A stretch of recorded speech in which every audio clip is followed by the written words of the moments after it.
It can't be that bad, oh, it can't be that bad, oh, it can't be that bad, oh, it can't be that bad, oh, it can't be that bad. I don't know if I don't ever really stink or if people just never tell me I stink, but I feel like my fiance would at least tell me if I like, you know how there's just some stinky people out there. I don't got bad BO. I don't think you do either. I never like sniffed you, but you look like you smell like at least decent. At least, thank you so much. Huge Sorry, compliment. you don't look like you smell at least. You smell like you smell like you smell good. You look like you would smell good. You know what I mean? You know, some people you just look at them and you're like stinky.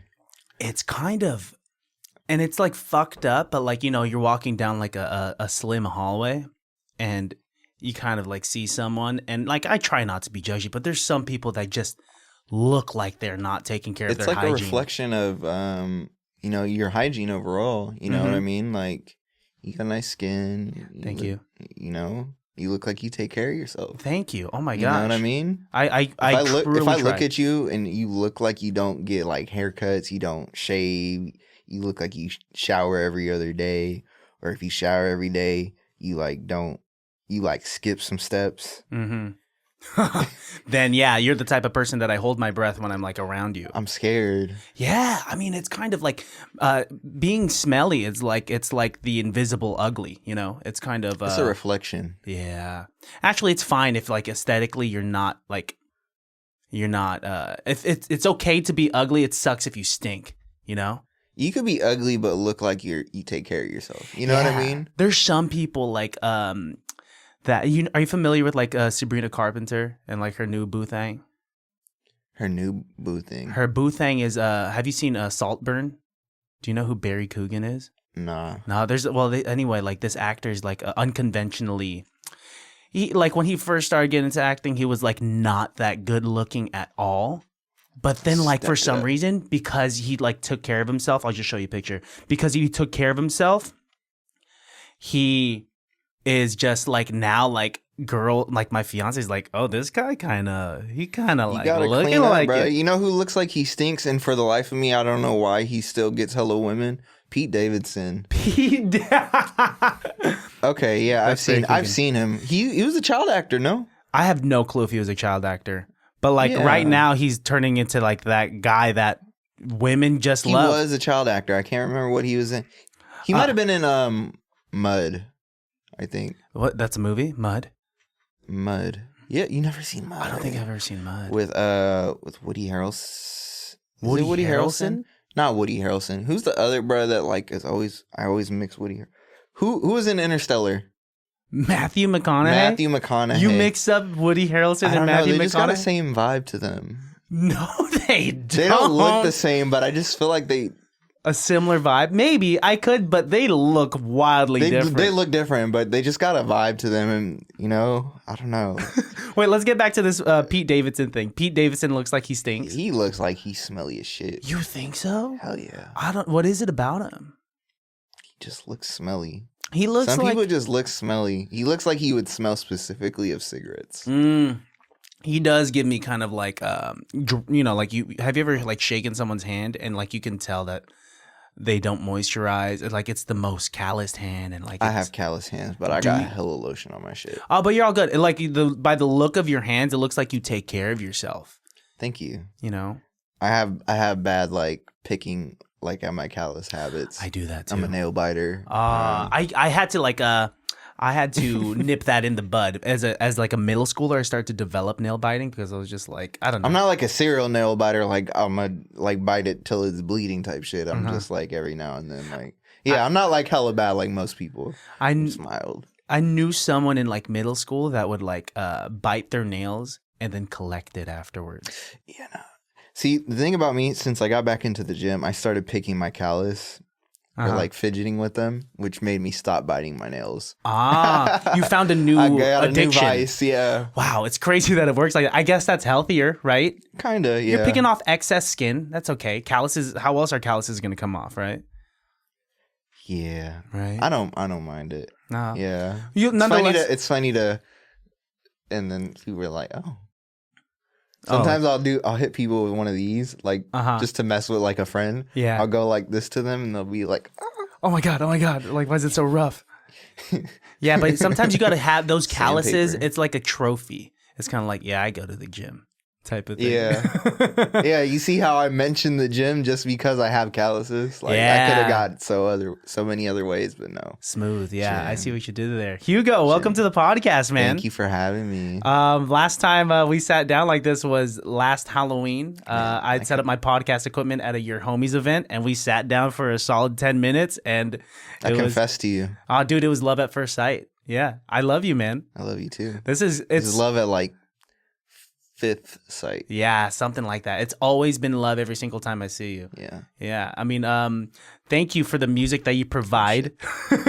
I love this. It's so convenient because It's I hate easy. having to take two hands. Yeah, where people are holding cups, people are driving, you know? Yeah. We got to be able to do FaceTime. this. Mm-hmm. Koreans, man, they came up, that's a Korean thing, right? It might be. I mean, there's no white person on the planet that would come up with this. Not a white person. White person did not think of this. Some sort of Asian It's a person. banger. Yeah, it's Mini great. heart.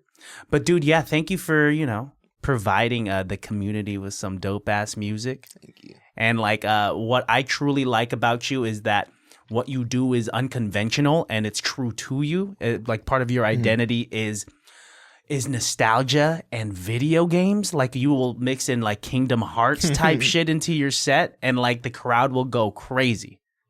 Yeah, because people just need that memory unlocked sometimes. Mm-hmm. Or like, I feel like people think that it's more niche than it is. But I feel like people play Kingdom Hearts.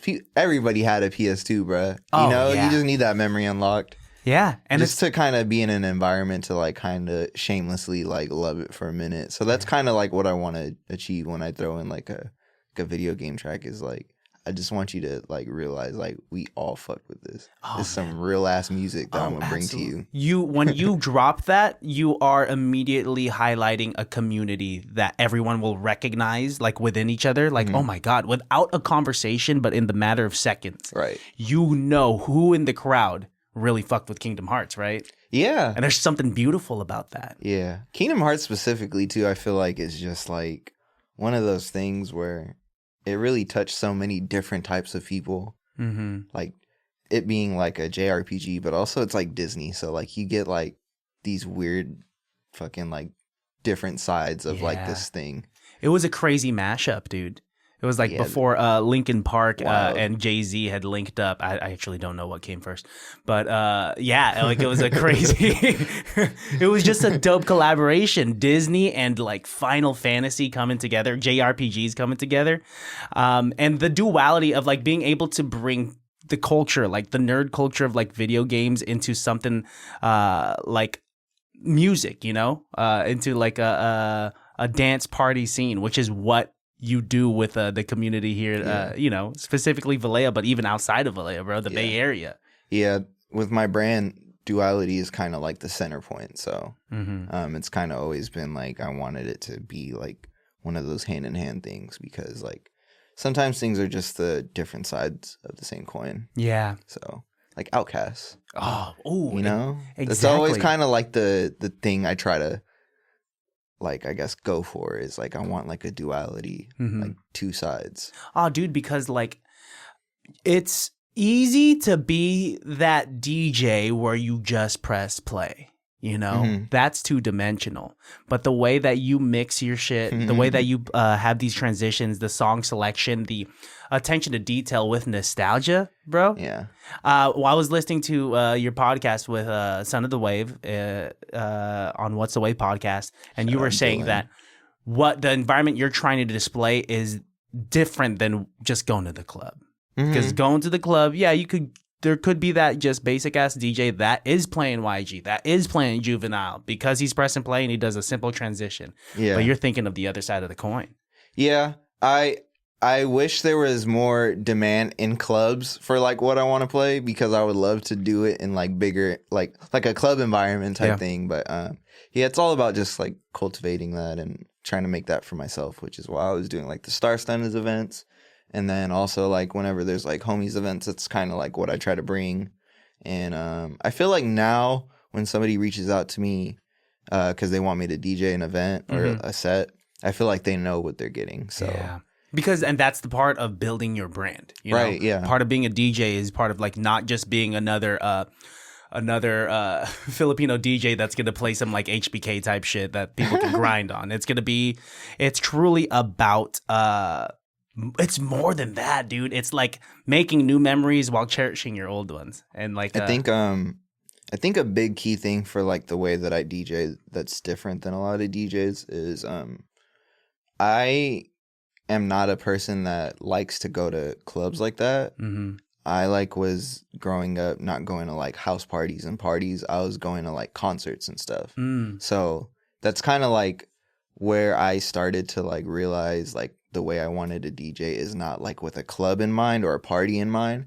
I want to do like a DJ set. I want to give like a performance. Yeah. So I don't try to DJ to turn up a dance floor. I kind of DJ because I want to give a performance and I want people to see me. Mm-hmm. That's kind of self-centered, but I feel like that's just honestly like the difference is like I'm trying to give people a performance, and you know, it's not just about like you going to a club and shaking some ass. No, dude, that's a beautiful way to put it, and that's a great perspective to have it, because just like a singer, just like a band, a DJ deserves the same amount of flowers and attention because they're putting in the same kind of work. Mm-hmm. You know, and a lot of people don't realize that. A lot of people can, if they're ignorant, will think of the two-dimensional side that they are just press and play. You know?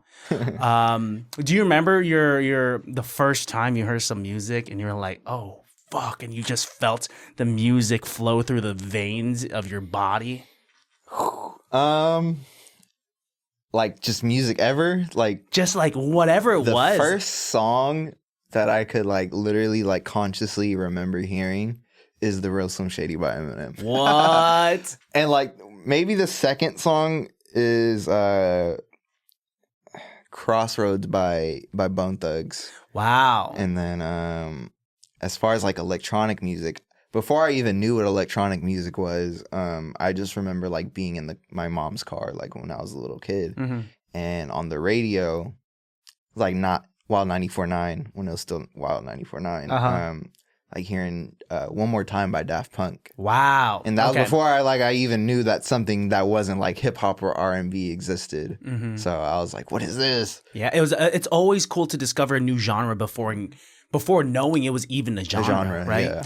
Yeah. I grew up in Pittsburgh, and like a lot of my cousins were like those Filipino cousins that would play that hood type shit, you know, Mm-hmm. we would slap R&B, we would listen to Keisha Cole, and so like I did grow up with that. And then with my parents, I grew up with some oldies, Frank Sinatra and like doo-wop and whatnot. But I remember the first time my brother's like he was unconventional, and he was slapping some rock, like and some like emo type shit. Threw you off. Oh, dude, the first time he played Disturbed for me, and I was just like, what are these emotions? emotions? Everybody's like entry point into like that type of music. Because I had a cousin who just played Disturbed one day, and all I just remember is just hearing it, and I was like, what is this? And he's hella quiet, hella still, and then wow. Exactly. Because like you could play some Nelly on the radio, and then that would just be like, oh, I guess I do like girls, like now that I'm in the 4th and 5th grade. I don't think they have cooties. But then it's 6th grade, and then you play Down with the Sickness, and you're like, I guess I am mad at my parents, and I guess I am mad at the world. Yeah. And then like that was my introduction to that type of music. And then my brother played like Dashboard Confessional, Yellow Card, and like My Chemical Romance. And I was just like, yeah, I know what it feels like to be sad. Where are you? Yeah, dude. This is the music I'm going to enjoy for the rest of my life. Yeah, just like all the small things. There's something about that era of like... I miss that. I'm not going to lie. I'm not like a big like emo rock person, but I miss seeing it on MTV and shit when I would want to see hip hop, and then like, boom, you're getting some other shit thrown in the mix. Different. I missed it. Yeah. You know, you soak in those songs because like it was integrated into like I said, like MTV. So like I would be like watching MTV or like the music videos on VH1 for like, was it VH1? Yeah, VH1. VH1. And you know, they had like the reels where they posted all the videos, and then every now and then they would throw in like a rock song. It was nice. Like that one rock song I remember, or like a video game I would play, and like they got like a rock song in there. Yep. Back when MTV stood for music. TV. Now it's just ridiculousness. It's just people hurting themselves, and they're just ripping it off of TikTok at this point too. Yeah. It's not even like, I don't even know what it used to be, but now it's just TikTok's like.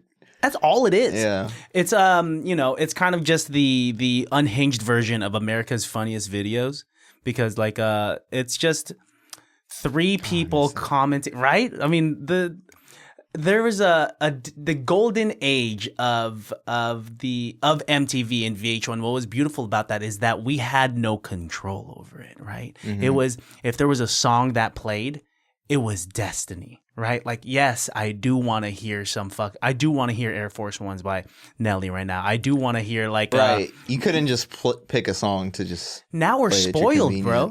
Like with streaming, like if I wanted to listen to anything after you dipped, I can. And like it's dope, but like there's nothing like that feeling of like turning on channel 43.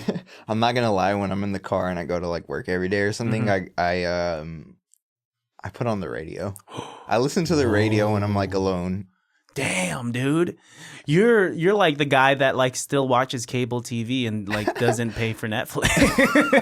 I put on the radio because it kind of gasses me up, because like sometimes I'm like, oh, I could DJ like this or better. Ooh, But then also, sometimes they're killing it. Like Rick Lee, mm-hmm.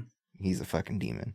But also I just like how it moves, like the pace of it. Because it's not like just front to back of the song and then next song starts up. There's like a pace that I kind of enjoy, like the radio show aspect of it. Yeah, there's like a radio edit, and then there's like 5 to 10 seconds of the disc jockey being like, okay, that was blah blah blah blah. Up next, yeah, I kind of enjoy that. I think now that I DJ, I enjoy the fast pace of it. Bite size. Yeah, but also like you're saying, like you kind of don't get a say.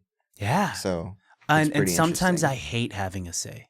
I get over. I don't know. Anxiety has like ridden me lately. Now that I'm like 31, and like options freak me out. And so like sometimes I'll plug in my aux cord and I'll be like, I don't know. I just put my shit on shuffle every time. There you go. Unless there's like an album that just dropped. Mm-hmm. Like, yeah, I'll just shuffle. I usually just kind of stick on like an album or like. An album will come out that I like, and then I'll just play it for like a week or two. Yeah. And then after that, I'm like back to shuffle. Wow, nice. Yeah. The shuffle effect is, I think it's underrated now. A lot of people are just so specific in this day and age where we have control. Yeah. My playlist is like 7 years outdated. I would have playlists that I would probably put on, but like I just haven't taken the time, because I have like 6,000 songs in my phone. I'm like, I got too much to try to go through. If you just, have you ever just gone through your liked songs? Let's say like you just press shuffle on those 6,000 songs and then you press next. I think this is the beauty of it though, is that if you are on shuffle, you press next and then you're going to hear a song that you haven't heard in like 6 years. That's the shit that I like. I feel like I just hear too much music. Like, I think, I don't know. That's also, I feel like another reason that I put on the radio is because I kind of just like, I listen to a lot of music at work and stuff, because I'm not going to say my job is, but like I could listen to music the entire time. So that's nice. I get a little burnt out on music, not going to lie. I go to SoundCloud a lot, because like SoundCloud has like remixes and stuff. And that's also something like my job like also affords me, is like I could find remixes and stuff. And that's also like what I put into like my mixes, is I'll do remixes. And yeah, that's so cool. That is so cool that you're able to do that. I heard you talking once again on Dylan's podcast that it's like you're doing homework. It's like you're doing homework. It is like homework. Yeah, it's almost like navigating a jungle too, though, because like you got like your machete and you're trying to just get through all the slop. Yep.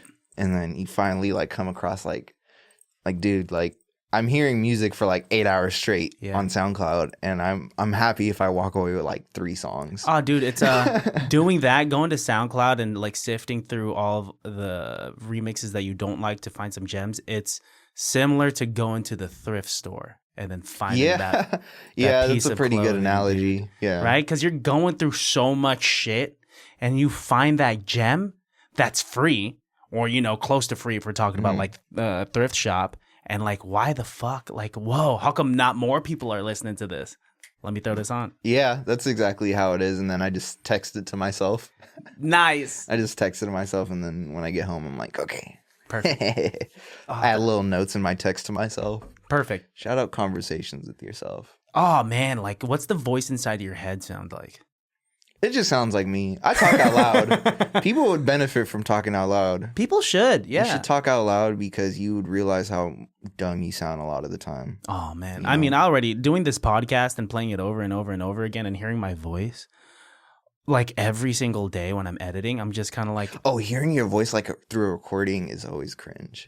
I've gone over the hump of like, okay, this is what my voice sounds like, blah, blah, blah. But like, what's worse than just the sound of your voice is just like hearing your thought process in real time, basically like, I don't know, Christian, why did you ask that question? Why did you make that joke? Why did you do this and that? But like, that's how you get better at things, I guess. I be like tripping over my words a lot. So I hear you there. I trip over my words or I restart sentences. Like my brain just be like, see? Right there.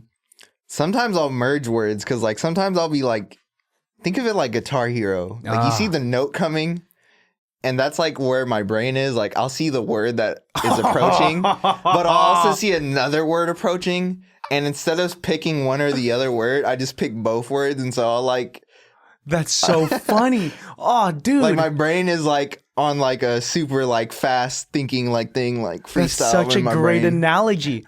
So like a thought or a sentence that you have in your brain is a song in Guitar Hero. The notes are coming. And if you execute it perfectly in time, then it's a full coherent sentence or thought that you say. And when you fuck up, you're just kind of glitching. And then like sometimes you... I'll legit merge words. Mm-hmm. Like sometimes like I'll say like bro or like boy. What's good, my boy? What's good, bro? I'll say broy. like I'll have that indecisiveness in my head and I'll just say broy on accident. I was like, okay, what's good, my broy? Mm-hmm. Fuck it. I guess we're here now. I do that with my with Melissa, with my fiance. Like I call her, like I have these pet names for her. I call her like honey and darling, and sometimes Harling. I'll just say like, what's up, Harney? And she's like, did you just call me horny? And I'm like, no, I was trying to say darling or honey, and it came out as Harney. It could be. It could be. Are you horny? Yeah, dude. English is fucked up. It's fire. It's what? It's not really fire, but it's tough, dude. We live in America, and our main language is not even named after like 7 America. Fucking languages put together. Yeah, man. Like there's like if being a foreigner, like I'm not a foreigner, but like if someone were to be a foreigner, come to America and try to learn the language, I feel for them, man. Like, cause there's like 7 different ways to spell like spell a sound, Yeah. Is already tough. That doesn't make any sense to me. Yeah, foreigners that learn English are like super sick. Yeah. Do you know any other languages? Nah. Do you? I know like a little bit of Spanish, but like not enough to like hold a conversation. Like, do you think you could survive in Mexico or Spain? Fuck no. Nah. I'm gonna get mad because they finna start laughing in front of me, and the whole time it's not even about me. I'm just asking where the bathroom is. Yeah. You guys are just laughing. You guys are laughing. There's nothing to do with me. Fuck it, go to Spain. I'm gonna start laughing at you with that the lisp. Hello, I'm from España. ¿Cómo estás? Yeah, it kind of sucks. Like if you were to be a guy with that lisp. But then, like, if it was a girl with that, like, Spanish lisp, I'd be like, that's kind of You fuck with it? Yeah, I'll be like, you okay. Freak. Yeah, I kind of like, oh, yeah, how do you sound like when you're dirty talking with the lisp? Would that turn you on or off? Oh, papi, it's so Do big. stronger. Keep thrusting. Slide it in. Oh, papi, Seaway. do you like it when I spit on your... Spit on your shaft. Dude, if a Spanish woman knows shaft, if she knows that word in dirty talk, I'd be like, start sounding like Stitch trying to pronounce Shaft. Oh, dude, yeah. Once you start sounding like a Disney Gremlin. alien, then I think I'm gonna have to call it quits. That's gonna be the bust point right there. Oh, you think so? You're gonna be like, I love Lilo and Yes. Stitch. Yeah. Oh, you sound so weird. So strange. Keep going. This is so odd. Say Tennessee for me. Please, I'm so close. I'm so close. Have you ever been to another country? Mexico. I went like once when I was like 8. Okay. It was pretty fun. Oh, okay. So, like, were you trying to speak Spanish at 8 when you were there? I was in Cabo, so Cabo's like the tourist kind of thing. It wasn't like You're staying at like a resort. yeah. So it kind of does count, kind of doesn't count. Mm-hmm. So yeah, I wasn't like deep in like Mexico City. Like Is it a dream to like to DJ in other countries? That'd be yeah, dope, I right? want to DJ in the UK. Not gonna lie. And what is it about the UK that makes you want to DJ there the most? Because they have such a crazy music scene, like in terms of like electronic. They have things that I feel like just people out here aren't like open minded to. Mm-hmm. Like if I want to like DJ like grime really bad, Oh, yeah. and I feel like that'll just like not get appreciated out here. I would like to probably DJ in Brazil because Brazil has like the baila funk shit going on right now. Yeah. And and you were Brazil talking about might that. be really tough because Brazil, well, UK too, I guess. I don't know. It just seems like it would be fun to just try some new shit. Mm-hmm. But UK especially. Why do you think Brazil would be tough? What is it about Brazilians do you think would not? They're just party animals. Carnival. They have like a crazy DJ scene in Brazil. And so they have a standard set already. And so if you don't meet that, Yeah. or if it's just if it's just not their taste, Yeah. you're going to have to adapt. It's Brazil, bro. Like they go crazy in Brazil. What does it feel like, because I'm a singer, I'm a performer. What does it, and I know what it feels like being under pressure and like missing a note or forgetting my words. What's that feel like as a DJ? If you've done it in the past, like how do you hide it? Or is it even as a muggle that's not a DJ goodness. that could probably not notice it? DJ mistakes are blaring because like I've done it before. Like, you know, it could happen at any time. Like, you know, you got your controller and sometimes like you got your song on one side and you got your song on the other that you're trying to transition to. Mm-hmm. And like maybe I'll like be playing this song and I'll think like the crossfader is supposed to go to the other side, but I kept it on this side. And so I paused the song I'm playing and then it's just quiet for Just like stops. 0.5 seconds. I'm very good about catching it like immediately, but like it's still like, damn. When that happens, like It's like, fuck. People usually don't even like realize it because you know, like you just play it so quick, but sometimes it's like, fuck. holy shit. And that's the stuff you have to like really train on, is to just like know where everything is. Yeah. I feel like people aren't going to sweat if you try to bring in a song and it sounds a little funky. I don't know. Oh, like I'm usually mid transition, it's like not really fitting. Yeah, I don't really have that problem. I feel like I'm pretty good at my transitions. Yeah. But like sometimes like I'll just be in the moment and I won't realize like this is the song playing on this side. So I'll like fuck up. But usually I'll make like a mistake like that like at the start of my set because like I don't get jitters, but like I'm still trying to like lock in and like get like warm up kind of. So I'm like kind of like wearing off. How do you warm up? Like if a singer goes in the back and they start doing scales or they start drinking warm water or tea to kind of like get their vocal cords loose and ready to go, what does a DJ do to warm up for their set? Because it's not like you have like a mock DJ equipment in the back where you could just like emulate spinning. No, right? that's exactly why I end up making mistakes is because like I just want to like kind of warm up and get a feel. Like I like just kind of, I need to get my hands like fidgety and ready. Like, so I have to like spend like the first song or two doing that. I'm not like a nervous person in the sense that, or like an excited person. Like I get nervous or I get like stage fright, but I do get like jitters before I perform, but not because I'm nervous. I get like excited jitters. So I don't get like stage fright necessarily, That's but I just good. get ready, you know? Yeah. I'm just ready to like go out there and turn up. Oh, dude, because that feeling of like people turning up to the sounds that you are displaying is so dope. It must feel so good. It's so good to control the room. Oh man, yeah, you have the power. Yeah. You are Thanos. Yeah, you could easily. It's so crazy that literally by the touch of your hand, you could fuck up the night. Yeah. All right, party's over. And while somebody's performing, if I'm doing their song. Oh man, you have that power too. That's crazy. Sometimes my friends, like when their song's over, I'll like do a little cut, a little scratch. Okay, that's or nice. like while they're talking, like just like a little bit while they're talking to liven it up. That's nice. That's nice. You do. It's a lot of I don't know. I could never fathom doing what you do. I think that I have like a decent music taste, but like I don't know, like my fingers don't move like that, man. It's and I don't think I have the time to be able to.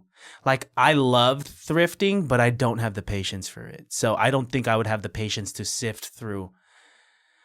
I mean, I guess I already kind of do it, but like to sift through 150 shitty remixes or songs to like get to that one thing. Yeah.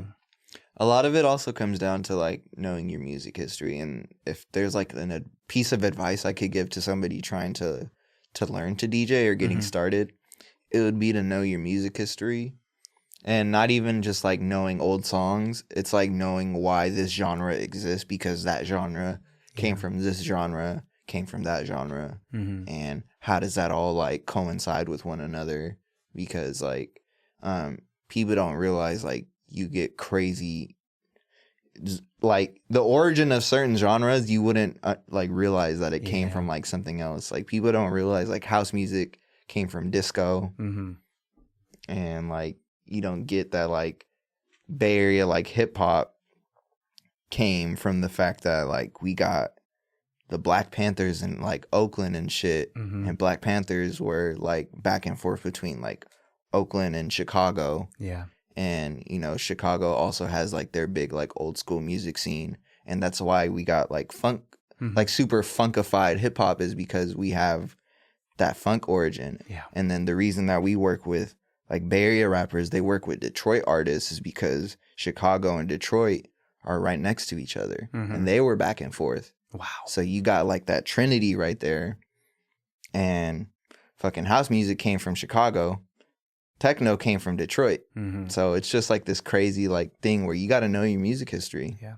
It's so crazy that geography plays a part in music and music influence and music collaboration, right? Like it's regional sounds and stuff too. Exactly. Yeah. When you were talking about this on What's the Wave, like it's so cool. It makes sense. Like, yeah, like that's why hip hop has that bounce to it. I mean, that's why, because like there's funk incorporated with it. I mean, and it's how dope is it that music is truly just a layer of sounds put together in a rhythmic fashion, and then it emotes something within us.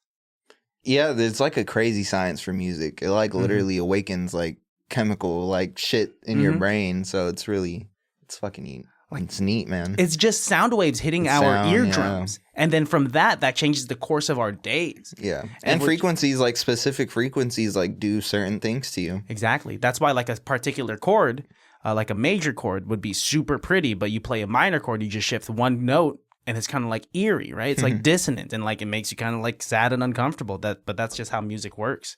Were there ever instruments that you wanted to play growing up? When I was like in elementary school, I tried playing the clarinet because I loved SpongeBob and I wanted to be like Squidward. You were inspired by Squidward, the only kid in the world to be inspired to play the clarinet by Squidward.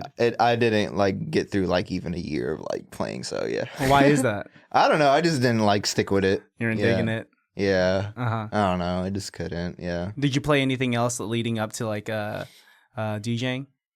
No, like I said, I would go to a lot of festivals and stuff, and so I would just kind of see like when people would do like the energy of a festival is different than like the energy of like a club. And I used to like when people would have like their DJ opener or something, like how they would like shift everything and set the mood and all that. Wow. And I used to, like I was telling you, like I seen Tyler the Creator hella times in concert. He used to have his DJ. It was Taco, his friend. And Taco used to just turn shit up, like playing, like mind you, it's like a Tyler show, and this dude is like playing like Chief Keef and Future and shit. And that was just really interesting to me. And I was like, dude, I want to like do shit where like it's not people shaking ass. I want people to like jump and mosh pit and just different shit. Yeah. Yeah. And I think that's the beauty of making it in this game is that you have to stand out. You have to like find your niche. You have to find, like now people recognize that like if they were to like book Hugo for a gig, they know what kind of sounds they're getting. Right? Yeah. And that's dope. I've been having a craving for like, I haven't done like I want to DJ like a real like rager, like hip hop, like mosh pit type shit, which I need somebody to give me a chance. But yeah. I mean, that's a hard sell these days. I feel like people aren't into like that type of music these days, really. Like I mean, it's possible though. It's but there's possible. There's a community for it. You just have to like find it or then come to me. Yes. Yeah. Yes. Maybe they're watching. Maybe, hopefully, book Hugo, man. Like, for something like that, like mosh pits, I'm deathly afraid of. I'm a fragile. Also, on the flip side, I've been wanting to DJ like a lo-fi type thing too. Ooh, yeah, that would be nice. Yeah. Those are different ends of the spectrum. That's so funny. I want to DJ different stuff. Yeah, it's pretty fun to give a range. Yeah. What's some of the craziest shit you've seen like at a gig? While you've been spinning or like even waiting to spin that I've seen. Yeah.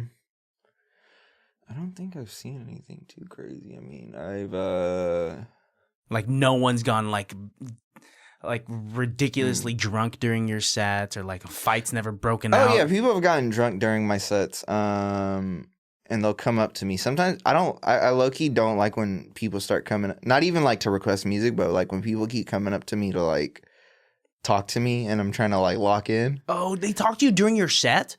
Yeah. What? Sometimes people request songs and like I'm never gonna take a song request. I'm really just not. What's the number one song request that you get? I remember there was an event and somebody asked me to play Ice Spice and it was kind of dumb because I had played Ice Spice already. But also like I'm just not gonna take your request. Like I have this vision in mind. I'm just gonna play what I want to play. Ultimately, like I said, I'm trying to give a performance. So I'm ultimately gonna play like what I feel like it's gonna like be received well. Like, do they think this is a wedding? They think you're just a wedding DJ and they could like just request back that. Yeah, like I'm trying to shake some ass. I was like, I just played Ice Spice. Also, like I'm not gonna play ass shaking music. I might. But that's just not what I'm feeling right now. But you're like, what I'm feeling, I'm gonna play. Exactly, and that's what it should be. Like it's your time on stage. You display your artistry the way that you want to. Right. Yeah, man. Like it's cool. I remember you during our conversation Halloween. You had picked it up like during COVID, right? Mm-hmm. And like 4 years have gone by. How's it been? Shit. We're about to be in another lockdown because of monkeypox. What? What are you talking about? You heard about that? Nah, dude. Bro, try to stay away from morbid shit. Monkeypox is like breaking out. They found somebody with it in San Francisco. How recently? Like 2 days ago. Really? You think so? Fuck. You think we might not? Look, if we do another lockdown, I wanted another lockdown, but I didn't want it because of monkeypox. You know? Yeah, man. Like I don't want it. I want a lockdown where no one gets hurt or some shit. Yeah. Monkeypox is spooky. Like I don't want to have like things. What are the symptoms of monkeypox? You get like things on you, like boils on you, type shit. Fuck, dude, I ain't trying to be ugly. Right. Yeah, that's spooky. But as far as like how things have been,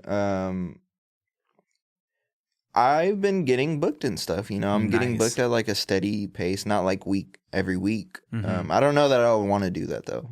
Oh, why? Because I enjoy having my me time too much. Like I'm a big solitude enjoyer. Yeah. But I mean, if it did happen, that wouldn't be the worst thing. Like if I was getting booked every week, like I could do it and then maybe like stack some money. Yeah. Yeah. But you know, I also enjoy doing other things, and also like I have a clothing brand, so yeah, I'm like I can't just focus on one thing. Granted, like DJing is working out a lot quicker than the clothing brand, but what gives you more of the what fuels your passion more as of right now, DJing versus Manny Swag? Manny Swag for sure. Wow. It's kind of hard because Manny Swag, I want it to be like a lifestyle brand. So it isn't just a clothing brand.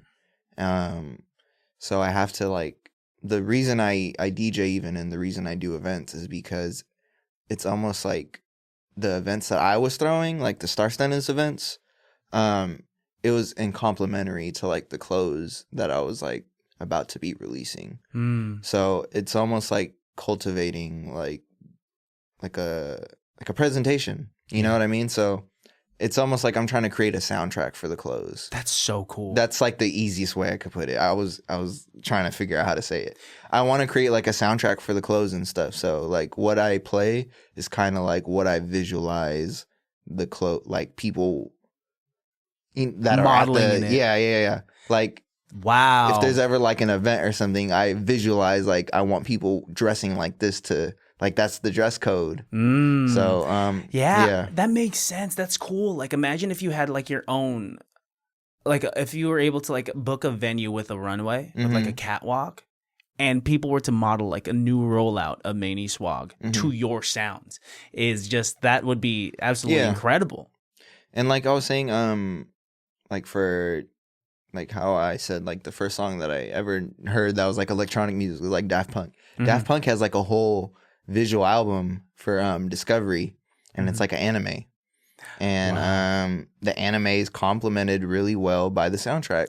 So I'm ultimately when I DJ, at least for my events, I'm trying to like DJ like a soundtrack for the clothes. That's so cool. And I want people to feel this way about the clothes.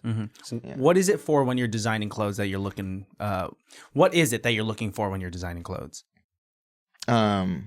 Like what is it like? What is your vision when you're creating? Like when you came up with the Letterman jacket, what was the inspiration behind that? Because like it's a lot of bright colors. It's like yellow, white, blue. Blue's your favorite color. Like I'm just curious because like I'm just the guy that throws on clothes that I like, but I can't imagine necessarily like I've made merch for this podcast, but to like have my own clothing brand is beyond me. So like where are you pulling your inspiration from, I guess? Like, what are you looking for? Well, like the Letterman jacket specifically, it was because I remember I heard Run It Up by Tyler, the Creator, and I'm also like a very big Kid Cudi fan.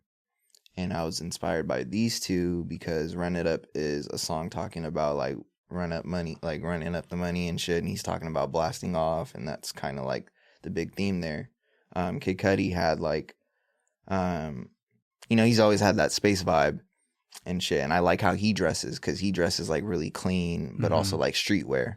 And so like the inspiration for the Letterman jacket specifically was like I kind of wanted to create like a Letterman jacket that was like a NASA like letter, like you know the NASA logo. Yeah. So I wanted to create like my own like space station like thing. So that's why like I came up with that. So on the back it says like Manny Swag Star Stunners. So that was like kind of like what's the name, like the space station or like whatever, the organization. So I wanted the organization to be called like Manny Swag Star Stunners. That's so cool. And so like this, and then like out of the world among the stars is like the mantra. Yeah. And it says Star Stunners on the back. And then like a year later, it might have been 2 years later, I started doing an event called Star Stunners that was focused on electronic music. And then that's just stuck now. And Star Stunners stuck. And then now I got it on a hat. Dude, it's fucking beautiful, so dude. Like I said, that's why I want it to be a lifestyle brand as opposed to just a clothing brand because there's so many layers to it. Yeah. It's evolved, right? And it's evolved beyond your original vision, which I think is the beautiful thing about it, right? Yeah, it's I've talked about this idea before. Like, it's so nuts how we, as creatives, like have an idea born in our head, and then we just do it. You know, you're able to turn it into a tangible thing. Like, it's just this thought that you had, and you turned it into like a fucking jacket. You know, like beyond just the jacket, it's like shit that a lot of the homies and people beyond the homies wear. I get so happy when I see people wearing stuff. I'm like, oh shit. Yeah. People pulling up wearing the hats and stuff. And I'm like, oh shit. Yeah. I still get that excitement about like seeing people and my stuff. Yeah. Dude, and that's good. I mean, like, it's important for us to like never lose that, you know, like you'll twinkle in your eye. The twinkle. Yeah. Like every single time I get like that DM or I get that someone recognizes me if I'm just, at the gym, or if I'm like grocery shopping. You're like, you're the dude with that podcast, and I seen it. Like, yeah, I saw the podcast. I'm the dude with the podcast. I'm the dude. It is interesting that they don't know my first name or the name of the podcast sometimes, and they're just like, you're the dude with the podcast. Like, I saw the episode with like Hugo. I'm like, wow, that's still so cool, so significant. Yeah. Mm-hmm. But even when it's more specific than that, like I will get those DMs, but like, yo, man, like I had a rough day, but then I threw on this episode and it like, it's fire. It Brightened changed up the day. Yeah, to brighten up someone's day, because it feels already good to be able to like talk with people one-on-one, make them laugh, like, and have that kind of chemistry. But what I don't realize is that me putting these episodes out and having that imposter syndrome of like, it's not where I want it to be, but that doesn't matter when when the support of like one person is equivalent or even more so than the support of like 1,000 others, because that one person reached out. They said, they verbalized that it like made their day brighter. They tell you like straight up like, dude, this is like the shit. Yeah, I feel that, man. Yeah, and like that's what like you're doing with like music. Imagine like the people driving home from like an event that you've thrown, and they're just kind of like. And some people have told me like I'm their favorite DJ, and I'm like, fuck, like wow. I'm like, damn, that's incredible, dude. Like, shit, that's fire. Thank you. Yeah, because like sometimes in this. I gave the person who said that a jacket, by the way. Whoa. Oh my gosh. So I make sure that I like, I'm very like grateful for that type of support and shit. It's important to nurture like your number ones, to like for really sure. like, cause anyone could say, I have like listeners that have like fucked with my podcast since the very beginning that still listen now. And I'm like, you're still listening to my dumb mouth run off and talk about this and that. And like, yeah, like, wow, that means the world. The day ones are crazy too, because like there was a point in time where like my clothes sucked, or like, I look back and I'm like, oh, this is like so shitty. Yeah. Your first works. Yeah. And you're like, damn, like. But you've got to go through that. Those people, there's people back then buying stuff, and then they're still supporting now. So I'm like, wow, like you supported my shitty ideas, and now my ideas are getting better and better. That's good. Yeah, I mean, and maybe it was just shitty to you because it's you looking at your shit. But there's some people that like will look at it and be like, no, I've supported it not to just be supportive, but like they truly fucked with your old shit, probably. Maybe. Hey.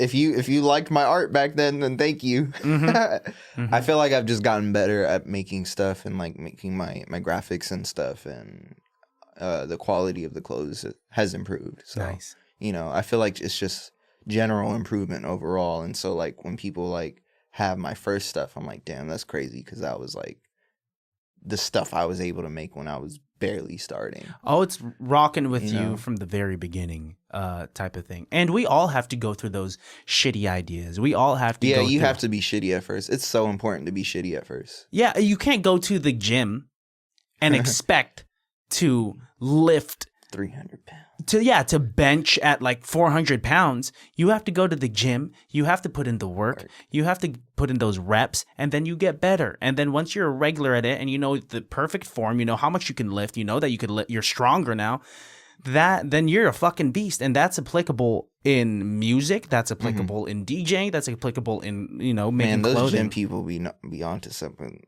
with their gym mantras and their gym life. Because it's crazy. It's like gym people freak me out. Sometimes when like my brother's a gym rat. Like it's upsetting because we share the same genes, and I think I'm adopted because this guy's ripped his he got the best of them. He got the best of them. And like here I am, just like, I guess I got to make people laugh. Why do some gym people freak you out? Because making gym your personality is just crazy.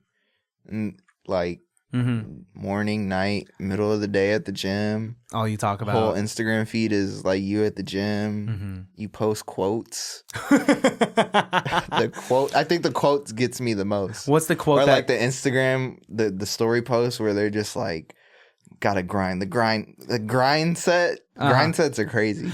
Oh man, like any of those like Gary V type of motivational quotes are hella funny. Or like, you know, like what like an ABG or some basic bitch would like caption their Instagram post with, just like, it's a new day, it's a new me, and it's a new journey. So stay with it. People that post like that, it doesn't even necessarily have to be about gym specifically. Just anything, dude. Weirds me out. Oh man, like I'll see a post of a girl crying, you know, and she'll be like, "There's serpents in the grass, so watch out for them snakes." Why are you and posting yourself crying?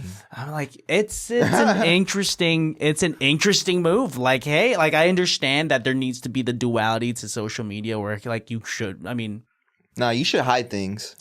You should hide things. I don't need to see you crying. Have some humility. Like real talk, bro. Talk to somebody. I guess you talk to somebody, but don't post it online for anybody to see. It's kind of like, did you have Facebook like back in the day? And were you the type of person to ever like just post your feelings on like your Facebook wall? Maybe when I was in like middle school. Yeah. But like you gotta learn to like. You gotta learn. Stop that shit. Mm-hmm. Dude, it's kind of. Because I don't know if you have Facebook downloaded still, but sometimes they'll just shoot me with a memory from like 15 years ago. Cringe caption. Like, fuck, dude. Oh, man. Like I had this one where I looked at the date of it and it was like 3 weeks after my first breakup. Mm-hmm. And I said some cringy shit. I was just like, well, that was fun. Thanks for the lesson. I just be falling to my knees thinking about shit I said. Like random drive. I'll be like, damn, I said that. What's some of the shit that you've said before? I can't even remember off the top of my head, and if I did, I would say I can't even remember off the top of my head. It's your so either it's trauma that pushed it out, or you're just way too embarrassed. Yeah. Fuck, see, dude. you shouldn't post everything online. Oh man, you shouldn't be open online. You see, like if you're in if in another universe, I would have just told you, and now your whole viewer base would be making fun of me. See, I gotta be smart. Oh, you think that I would have clipped it? Like you would have clipped it. I would have clipped it if I were you. That's good views right there. My middle school cringe. Oh, capitalizing off of cringe is so funny. I mean, I'm fine sharing my cringe moments if they were during a time where I wasn't fully me. Like I would like to think that like I have kind of. I'm a grown ass man, dude. I'm gonna try to avoid the cringe. I'm not middle school me, but I still don't want you to know about what I said in middle school. Were you saying shit? Was like the shit that you would post was in like regards to like did you crush a lot in middle school? Did you have like crushes? Nah, I was like a romantic. I would get in relationships like and be loyal, and so the things that I would say is like like cringy romantic shit. Yeah. Oh, and then when I would get dumped because I would always get dumped. Mm-hmm. Don't feel bad. Oh, dude, at least you were able to get into relationships. I'll be sad, bro. I'll be miserable, you know? After a dump? Yeah. A middle school breakup will do that. Well, what is a middle school relationship? You guys held hands 3 times? You guys, and then I asked you, even hung out during lunch? I met my girlfriend's mom. Whoa, that's big. Kissed and stuff, yeah. You met her mom? Mm-hmm. Well, she was just like, it's the big day. I'm going to introduce you to my parents. Actually, it's hella funny. This girl who I was in like a 3-month-long relationship with, I met her mom. Mm-hmm. See, it's funny because it was only 3 months. But her mom and my dad like dated for a minute. Whoa. Yeah, we didn't even know that. So before or after y'all dated? Like way before, like I think probably before we were born. Oh, like they have a previous, like they went to the same high school or like college type shit? Something like that, yeah. Okay. Wow. Very funny, yeah. That's weird. And then like their offspring ended up dating. Yeah. That's a cool story. That is out of a movie, I would say. At least you were able to like lock in some like relationships in grade school, dude. I had this like there's this 8th grade crush that I had where you know, you tell one fucking person you have a crush in middle school, that person's like, lips are sealed, and then they go and tell one person not sealed, and then lips are not sealed in middle school, dude. I was with a girl for like 10 months or something in middle school, which I think is a flex.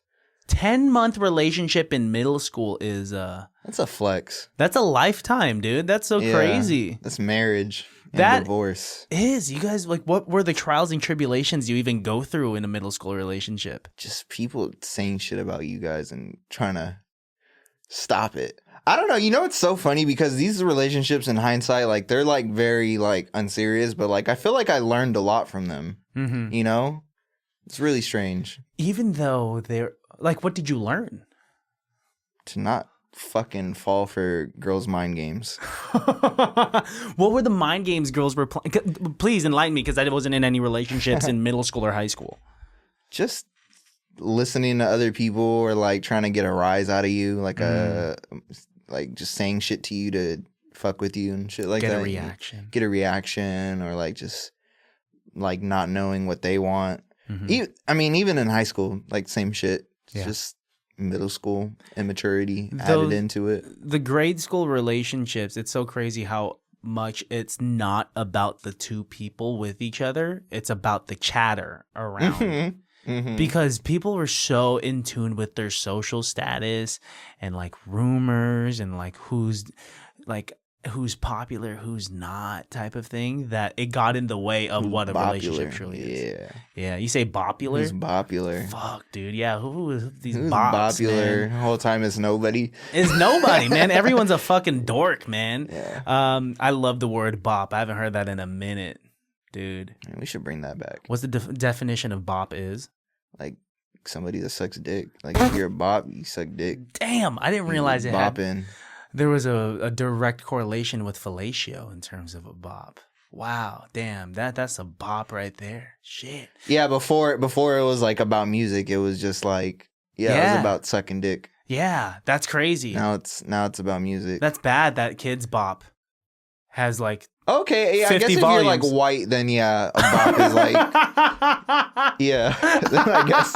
then I guess it's like music related. Dude, yeah, if you're white, bop meant music related shit. Kids Bop. And if you're white, a ditty meant like music related shit. Hey, run that ditty back one time. But Diddy then back. Yeah. Run that ditty. Damn. Yeah, now ditty. White lingo kind of went crazy in the 2000s. I can't lie. Yeah. They should bring it back. Why is white lingo more seasoned than white food? Because like back then, like white people were like not trying to be like black, you know? Well, I mean, that has nothing to do with food, but I feel like that was just so key. Yeah. You remember when we wanted to be surfers? Yeah. You remember you wanted to be in a band? Remember Rocket Power? Yeah. You wanted to be a surfer. You wanted to be like fucking those orange dudes with the blonde hair. Yeah, they were, because that's what now they were want to displaying be in Jack movies. Harlow. Exactly. They want to be Jack Harlow. They want to be Pete Davidson. They want to be fucking Harry Styles. They want to be from Atlanta. There's like I miss when white people wanted to surf and spike their hair and shit. Oh, when they would like have bleached tips and Yeah, whatnot. I miss when they wanted to skateboard and you know the most black thing that they would want to do is make ska. Dude, like Real Big Fish and what's another ska No band? Doubt. Yeah, dude, wow. Sublime. Yeah, to bring horns and trumpets into like a whole rock Shout band out is so reggae. funny. Yeah, dude. Did you ever wear puka shells growing up? No. That was the time. I didn't do none. I was poor. I don't think puka shells are like they were expensive. I just had shirt and pants. That's it. Like a cartoon character. Yeah. Just like same pants. I think. Rips. Yeah, what were you wearing growing up? Because now you're like... I wasn't dressing good. Mm-hmm. I mean, when I was like little, like my parents would dress me, like my parents dressed me well. But like when I was in like middle school, some of high school, elementary school, like I didn't have hella clothes. So I would be like the kid like wearing like the same like shoes every day. Yeah. Wearing like the same pants every day. Mm. And shit like that. And I think that's fine. I don't think I needed that though, people... because I feel like that's like what made me want to come up with a clothing brand, is because I wanted to make like more accessible and stylish clothing. Yeah. And that's what you're doing. It's important to go through those moments. Like we are truly a lot of like what we didn't have growing up, you know? Like I'm coming into this realization that that I've come into this like realization of like, do I like performing? Do I like singing? Do I like podcasting because of the attention that it garners? And if so, fuck yeah, do it because you like attention. But then like, do I like attention because I didn't get enough of it growing up? You know, it's kind of fuck it, self-realization. But also, yeah, fuck it. I do want the attention. Like, but where's the balance? But like of truly doing it for me or for others too, in regards to.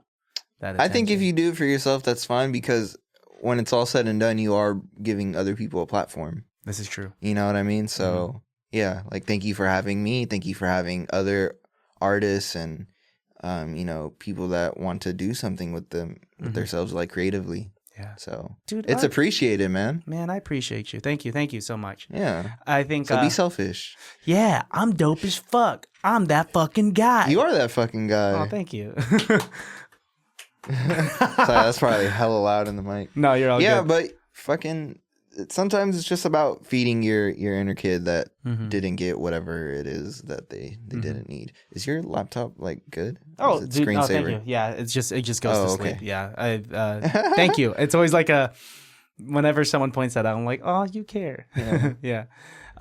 Dude, no, I appreciate it. It's easy to forget some of like the good shit that you're doing when well, especially like I do this thing by myself, right? Like, yeah, I'll get those notifications, I'll get the likes when I post this shit, but that only goes so far. But like words, once again, that DM or that like direct compliment or affirmation, yeah, it's worth more than 1,000 likes on Instagram. For real.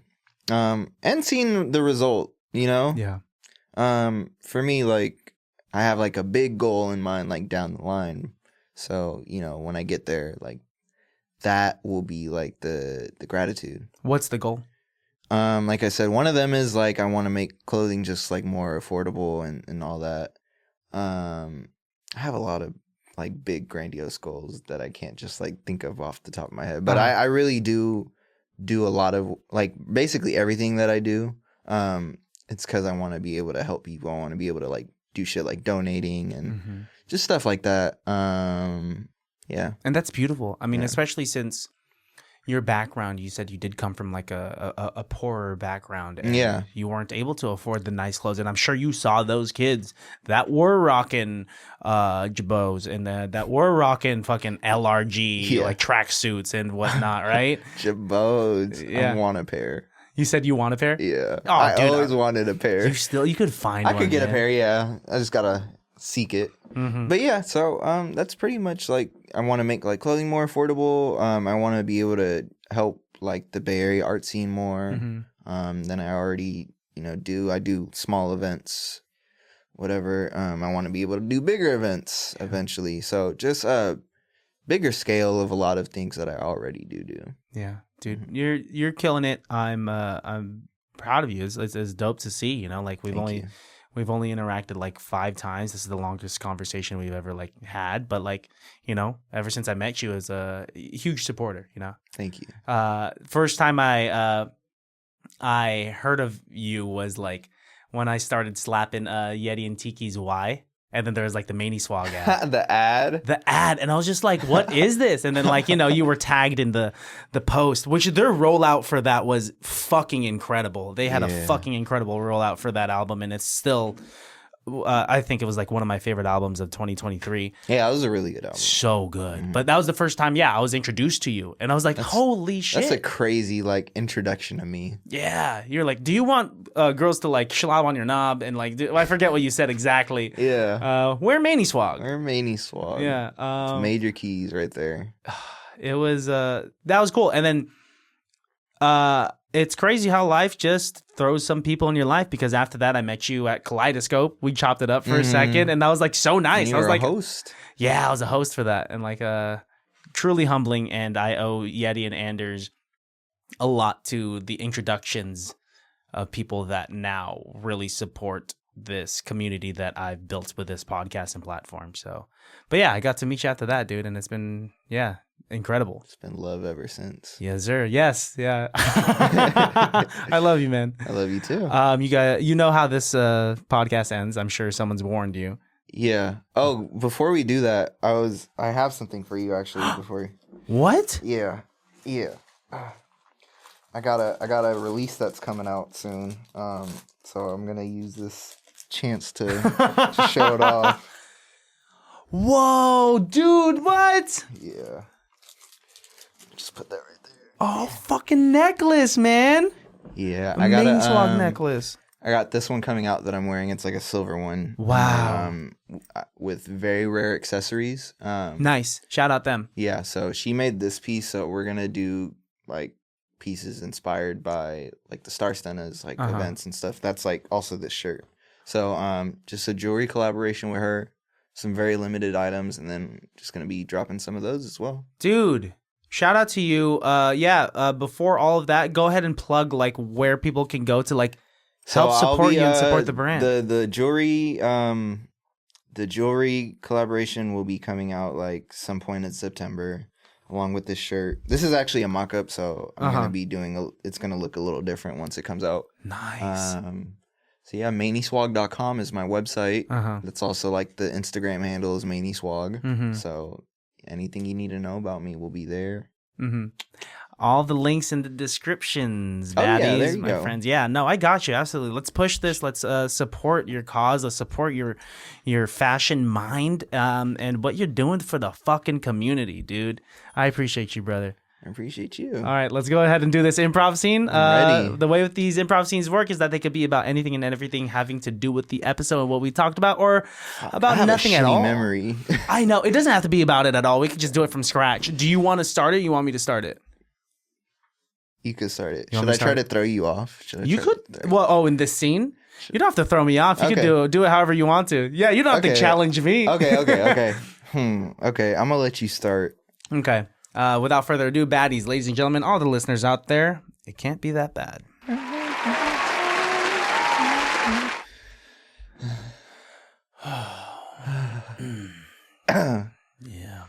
Yeah. Fuck, man. Yeah, dude. It just happens sometimes. Dude, I'm so sorry. I'm so sorry that happened. You know, it happens to the best of us, so I'm just gonna take it on the chin. Yeah. I remember when it happened to me. I remember that. You remember? Like 2 years ago? 2 years ago. Do you remember what I said? We could say it at the same time. I said 2, 3. Tuna fish. It's so crazy. Yeah. Like, I just can't believe that. I'm allergic to things as well. I know, dude. You said 2 years ago we went to get poke. I made that mistake. Fucking blew up. I blew up. My neck was as big as a tire. It was like a puffer fish. Yeah. I was even puffing in the areas I wanted to puff up in. Penis, like couldn't. Damn. And then like this time, like you were allergic to, let's say at the same time. Lasagna. Lasagna, you were allergic. How did you not know that you were allergic to every single ingredient made in lasagna? Fun fact, I have the same birthday as Bill Murray, who voices Garfield. And I just wanted to try lasagna so bad. Yeah. And I was just like, fuck it, I don't even care that I'm allergic. I'm just gonna I want to be Garfield. Yeah, dude. And I look at you. You look like the Michelin Man. You're an orange Michelin Man. What can I say, man? Donald Trump got nothing on me. Yeah, you are the orange guy. I'm orange. I'm Orange Jesus. I would support you. If A, you ran for presidency, or B, if I got shot. If you got shot and lived, that'd be great. I'm 50 Cent. I'm Orange 50 Cent. Wow. You should start rapping about your orange career. All right. Do you want to be on a feature, or do you want to produce? I'll do it all. Like my dude. DJ? I'll do it all. How insane would it be if you were the DJ and I was the rapper? Good thing we're already in this studio, conveniently, offered to us for some studio time. So you want to try to put something? You want to lay down some tracks? Hell yeah! I got $700,000, so we could have all the studio time we need. We don't even got to worry about it. Where did you get such a specific amount of large money? I was over there taking I was taking photos of your dick when you were having an allergic reaction. Oh, dude. I made a quick buck off of that shit. That's crazy because my allergic reaction didn't affect my penis. And so you were just making a quick buck off of my... it's just so big. It's just, they call me... I just thought you were having an allergic reaction. Yeah, My bad. dude, yeah. It was, have you ever seen the movie Anaconda? One time when I was like 7. Me. It was me. You were the snake? I was the snake. Damn, that's fucking fire. Like, Wow. how did you land that role? It's a crazy story, actually. It's not that crazy. I auditioned. They were just asking, to bring in pet snakes. And like, I said, it's not a pet snake. It's just kind of like. That's just an extension of myself. Mm-hmm, yeah. They call me Christian the Tripod Baltazar. I remember that one girl called you that. Yeah. And I didn't know why at the time. I didn't know why at the time. That's crazy. And then I just like stood there and like, rested on her shoulder. On her shoulder, yeah. And then consensually. I said, "Hey, can I rest on your shoulder?" And it was completely. We dated for 10 months. Getting kind of tired. Yeah. Getting kind of tired after that hike. Yeah, it was a hike. It was crazy. Okay, so we're gonna lay down some tracks. By the way, are you just gonna keep all $700,000 off of using? Dude, the studio. You see how expensive the studio is? Like, it's a good studio. Sure, I have a lot of money. Yeah. But like, by the time we're done, I might have like $699,000, and I'm sorry, but that's just gonna have my finances too tight the rest of the month. Because you're gonna use $1,000 for some studio session? What can I say, man? It's tough out here. It is. Inflation is crazy. Cut to Hugo in the booth. All right. So. Why did I do this? Okay. Fuck. I can't. Okay. I can. You're not supposed to say you can in improv. Okay. All right. So we're gonna do it's a drill type beat. So it's some like very hard shit. And you said that it's gonna be off the top of the dome. You didn't want to write anything down, so nah. Here we go. You hear the beat? Nah, I don't hear the beat. I got it.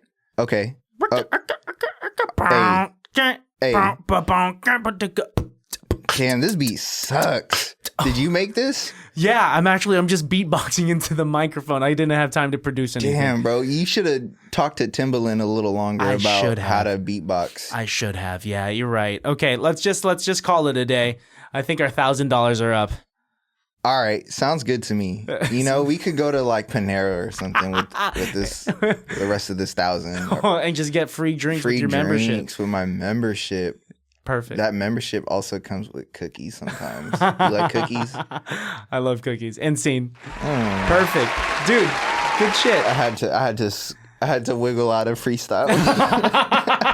Dude, sorry about. No, it's okay. I talk shit about your beatboxing. No, it's okay. I don't hold it near and dear to my heart.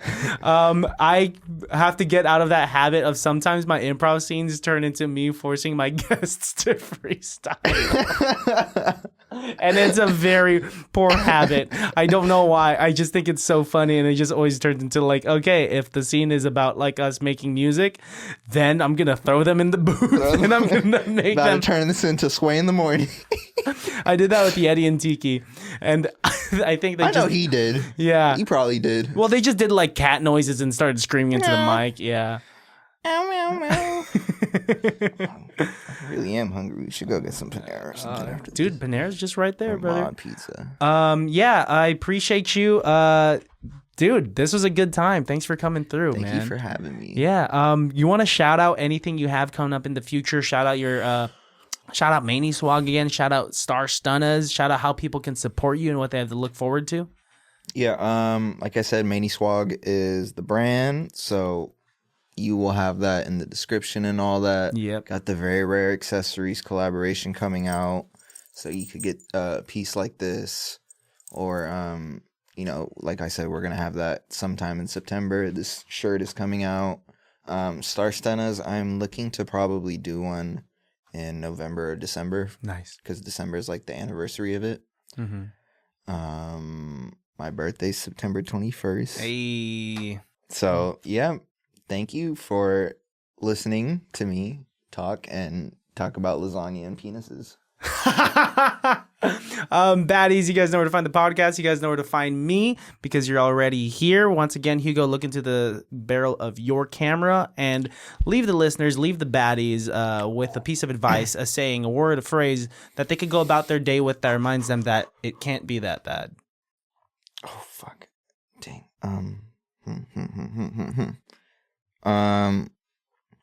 I tell myself like every week, I just got to get through the week. And I'm like I got to get through the weeks, but like somehow I still get through the week. So if I could do it, you can do it. It can't be that bad. That's some of the realest shit. That's so great. When I run out of my, I got to get through the weeks, I still somehow get through the weeks. That was perfect. All right. Until next time. Appreciate you, brother. Love you.